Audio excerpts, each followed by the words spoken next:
ये हालात है हमारे बच्चे रखने वाले। क्या दो बच्चा नहीं चाहिए? हाँ नहीं चाहिए। तो भैया इस वक्त ड्रामा सीरियल कभी मैं कभी तुम इंतहाई इंटरेस्टिंग फेज में दाखिल हो चुका है, जहां आपको दिखाया गया है कि जो मुस्तफ़ा और शर्जीना के तल्लकात हैं वो बहुत ज्यादा एम्बैरसिंग सिचुएशन सी बन गई है। शर्जीना जो है वो मिसअंडरस्टैंड कर रही है मुस्तफ़ा को। मुस्तफ़ा ये चाहता है कि मैं बहुत सारा पैसा कमाऊं और अपने आने वाले बच्चे को एक बेहतर मुस्तकबिल दे सकूं, लेकिन जो शर्जीना है वो एक यहाँ पर आकर एक वो रवायती लड़की का अंदाज दिखाया गया है कि वो ये चाहती है कि मुस्तफ़ा उसका ख्याल रखे और उसकी प्रेगनेंसी में उसका भरपूर साथ दे और हर तरह से उसके साथ रहे और उसका ट्रीटमेंट करवाए। जिस तरह से एक लड़की का एक ख्वाब होता है कि उसका हस्बैंड केयरिंग हो, लविंग हो और उसके साथ चल के उसके हर मामले में उसकी केयर करे। खास तौर पर जो प्रेगनेंसी के दिन होते हैं वो ये चाहती है शर्जीना कि उसका हस्बैंड मुस्तफ़ा उसकी केयरिंग करे। जिस तरह से पिछली एक साथ में दिखाया गया था कि मुस्तफ़ा बहुत ज्यादा लविंग केयरिंग हस्बैंड है, लेकिन जब पैसे की दौड़ में पड़ा है, जब पैसे की अहमियत को उसने समझा है, तो उसके बाद उसको रियलाइज हुआ कि जो मेरा बच्चा है मैं उसको इस छोटे से घर में जिंदगी नहीं दूंगा। मैं ये चाहता हूँ कि इसको बेहतरीन जो है वो लाइफस्टाइल दूं और उसका बेहतरीन घर हो और बेहतरीन आलीशान तरीके से वो जिंदगी गुजारे। ये हर एक बाप की ख्वाहिश होती है, लेकिन शर्जीना इससे बिल्कुल अपोजिट एक सोच रही है। वो ये कहती है कि ये जो मेरा बच्चा आ रहा है इसकी भी बहुत ज्यादा मुस्तफ़ा केयर करे, उसका ख्याल रखे और हर हवाले से जो शर्जीना है उसका भी ख्याल रखे। लेकिन भैया जब पैसा कमाना होता है तो इस तरह के ट्विस्ट आते हैं और यहाँ पर मैं दाद देता हूँ ड्रामा लिखने वाले को, राइटर को, कि बहुत खूबसूरती से शर्जीना ने यहाँ पे जो डायलॉग्स इस्तेमाल किए हैं। जब उनका लड़ाई झगड़ा होता है तो उस वक्त शर्जीना कहती है कि अगर वो मुस्तफ़ा जैसा ही बच्चा हो तो इस दुनिया में ना आए। और मुस्तफ़ा जो है वो थोड़ा सा तंग दिल है, वो सुबह तक उदास रहता है और सुबह जब होती है तो वो बच्चे का रोना और फिर दोबारा उस अंदाज से मुस्तफ़ा का सोचना बच्चे के बारे में। तो मैं ये कहता हूँ कि राइटर को यहाँ दाद देनी चाहिए। कमाल के डायलॉग्स लिखे हैं और जबरदस्त तरीके से शर्जीना ने, स्पेशली हमारी शर्जीना ने बड़ा जबरदस्त उनको अदा किया है, डायलॉग का इस्तेमाल किया है।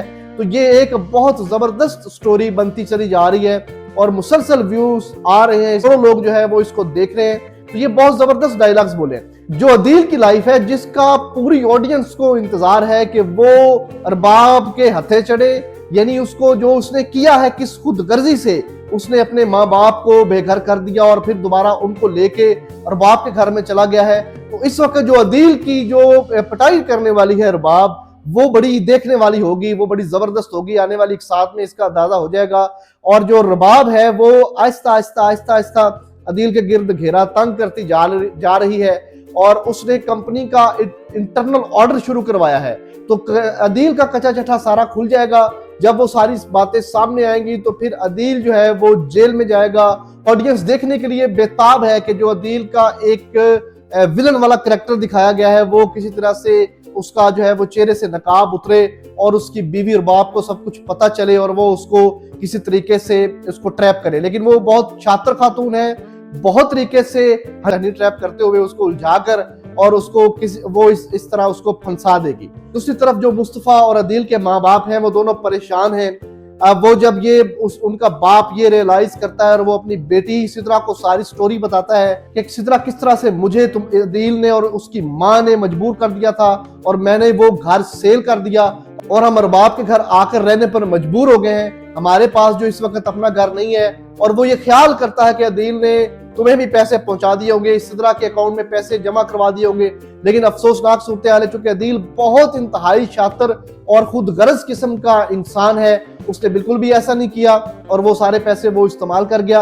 अब होना ये है, जो मेरी प्रिडिक्शन है, अदील के पास ना उसके घर के बचे हुए पैसे बचने हैं, ना जो है वो उसको कंपनी में रुबाब रहने देगी, वो जेल में जाएगा। जिस तरह से इस एपिसोड में दिखाया गया कि जो हमारा मुस्तफ़ा है वो दिन रात मेहनत करके पैसा कमा रहा है और गेमिंग इंडस्ट्री में, गेमिंग में अपना नाम पैदा करने की कोशिश कर रहा है और आहिस्ता आहिस्ता वो पैसा कमाना शुरू कर देगा। जब मुस्तफ़ा स्टेबल हो जाएगा तो उसके बाद अदील जो है वो उसका सारा कुछ बर्बाद हो जाएगा और पेरेंट्स जो है वो मुस्तफ़ा को, उसकी वालदा खास तौर पे वो कॉल करके कहेगी कि मुस्तफ़ा हमारा घर भी इसने बिका दिया है और हम इस वक्त दरबदर हो गए। तो फिर मुस्तफ़ा जाके अपने वालिद और अपनी वालदा को ले आएगा और उसके बाद जब अदील जेल में जाएगा तो फिर जो है हमारा मुस्तफा उसको मर्सिडीज में जाके लेके आएगा और उसकी बेल करवाएगा। जब अदील उसकी मर्सिडीज बेंज में बैठेगा तो उस वक्त जो है वो उसको बहुत ज्यादा शर्मिंदगी महसूस हो रही होगी। ये मेरी प्रिडिक्शन है, आने वाली साथ में इसी तरह से होगा और इसी तरह से जो है मुस्तफा वो फिर दोबारा एक हैप्पी एंडिंग की तरफ ड्रामा जाएगा। मुस्तफा और शर्जीना के दरमियान जो इस वक्त ताल्लुकात थोड़े से एम्बैरस हुए हैं वो आहिस्ता आहिस्ता ठीक होते हुए नजर आएंगे और फिर दोबारा जो है वो हैप्पी एंडिंग की तरफ जाएगा। लेकिन अदील जो है वो इस वक्त जैसी करनी वैसी भरनी वाली मिसाल बन जाएगा और वो दोबारा मुस्तफा जिस तरह से पिछली एक साथ में दिखाया गया था कि अदील उस मुस्तफा के घर आता है और आकर उसको पैसे देता है, लेकिन ये भी आप देखेंगे और जो है मुस्तफा वो अदील को पैसे देगा कि तुम अपनी जिंदगी गुजारो और बेहतर तरीके से इन मुश्किलात से निकलो। तो ये सारी प्रेडिक्शन है, ये सब कुछ ऑडियंस देखने के लिए बेताब है कि हमारा मुस्तफा बहुत ज्यादा पैसे कमाए, अमीर हो जाए और फिर उसके बाद शर्जीना के साथ उसका अच्छा बिहेव हो, उसकी माँ को ये रियलाइज हो कि कोई भी औलाद जो है वो ऐसी नहीं होती, वो ज्यादा फरमाबरदार है। तो ये सारी चीजें आने वाली एक साथ में बिल्कुल वाजे हो चुकी हैं। ये ड्रामा इसी तरफ जा रहा है और हैप्पी एंडिंग ही होगी।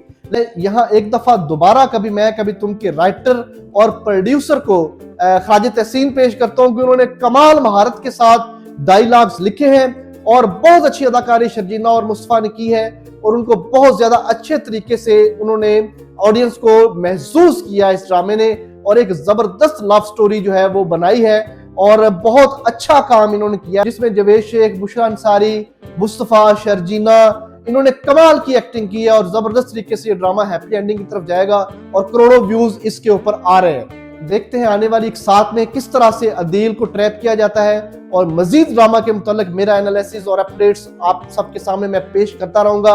मेरे एनालिसिस कभी मैं कभी तुम ड्रामा के देखने के लिए मेरे चैनल को सब्सक्राइब करें, वीडियोस को लाइक करें ताकि आने वाली मजीद वीडियोस आप तक बर वक्त पहुंचती रहे और हम इसी तरह ड्रामों से महजूज होते रहे।